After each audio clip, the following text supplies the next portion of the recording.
Je vais finir sur l'Orient, parce que j'ai trouvé quelque chose de très intéressant par rapport à la situation actuelle au Vatican. Donc, le Japon.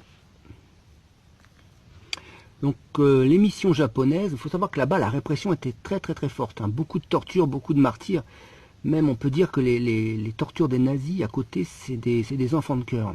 Il y a eu des réactions très violentes et antichristes de la part de certains Japonais.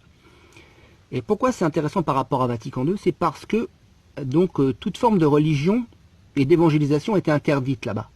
Et ils sont restés catholiques, sans messe, sans sacrement, juste avec la foi. Donc ça, c'est important par rapport à la situation de Vatican II, de l'antichrist, l'esprit antichrist sur le siège de Rome actuellement. Gens qui disent on ne peut pas se passer des sacrements ou de la messe. Bien sûr, c'est obligatoire d'y aller si on a. Mais l'Église catholique enseigne bien que si on n'a pas, eh bien on fait sans. Et elle a tout prévu pour ça. Et les missions des Japonais, c'est le meilleur exemple. Les Japonais, évangélisés par les missionnaires, étaient parfaitement catholiques. Et ils n'avaient à leur disposition ni prêtre, ni messe, ni sacrement. Simplement avec le credo et la foi.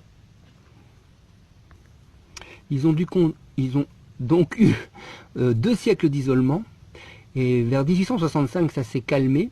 Et le prêtre Petit Jean, quand il est arrivé dans la chapelle de Nagasaki, au Japon, les Japonais, il a été très étonné de voir que ces Japonais étaient restés chrétiens depuis le XVIIe siècle. Sans contact avec Rome. De génération en génération, ils s'étaient transmis la foi et le credo. Ce qui est la démonstration parfaite de ce qu'il faut faire quand on est privé de toute visibilité hiérarchique de l'Église. Voilà, l'exemple des Japonais, c'est une démonstration parfaite.